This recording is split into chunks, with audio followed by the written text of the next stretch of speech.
Hey, what's going on, guys? I'm going to talk to you today about the success of the Korean drama Squid Game, or the Korean Netflix series Squid Game.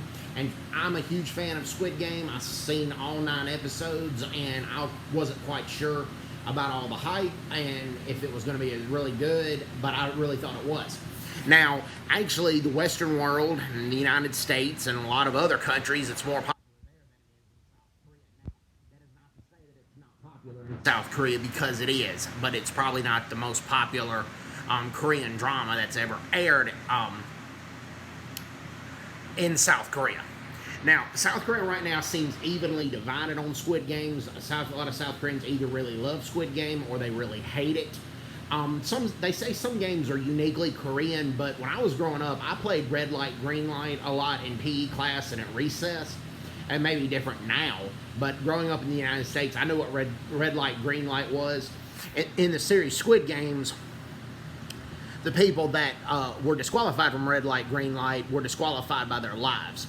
The premise of the story is there are people that are in debt and have trouble paying off their debts. There's one unemployed gambling addict, also a Pakistani migrant worker, as well as a North Korean defector, and they all go into this game and play Squid Game.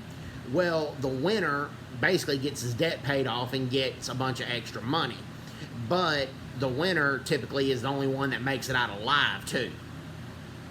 I'm not going to say any more than that. But, okay, in South Korea, some people say the show's too violent. Korean dramas are typically about love, and if not, like, the Korean drama Live is a police drama, but there's also a love story in there as well. So a lot of Korean dramas have love stories, but this one did not.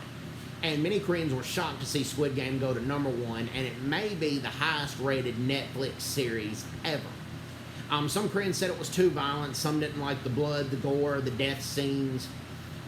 Also, many South Koreans now are in debt because South Korea's economy is not good like a lot of countries due to the COVID-19, and then a lot of South Koreans have thought that their president, Moon Jae-in, has done a bad job managing South Korea's economy. That's a different video for a different day. So a lot of South Koreans thought that this drama hit home to what many South Koreans are going through right now. There were a lot of South Koreans that found it entertaining. There were a lot that found it very suspenseful and very plot twisting as well. If you go to Asian Boss, they interviewed Koreans on what they thought about Squid Game. One person they interviewed thought it wasn't that good, but the majority of them thought it was good. One of the viewers gave it a 9.5. One of the people they interviewed gave it a 9.5 out of 10 ranking. One gave it an 8 out of 10. One lady that they interviewed that gave it a 9.5 out of 10 said it would have been a 10, except she didn't like the violent scenes, and that's why she rated it 9.5 out of 10. And then Korea Now also interviewed several Koreans and also one foreigner living in South Korea.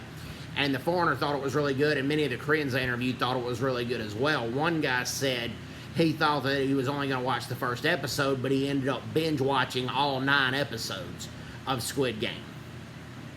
But Koreans are in Itaewon at their train station. There was a big Squid Game advertisement that was there a while back.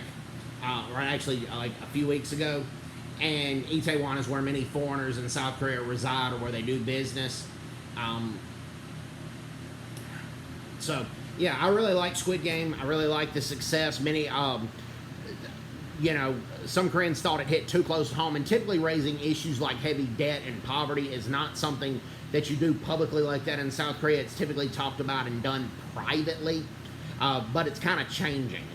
So I recommend Squid Game. If you haven't seen it, go watch it, and hope everybody's doing well. Take care. God bless, and bye-bye. Bye-bye.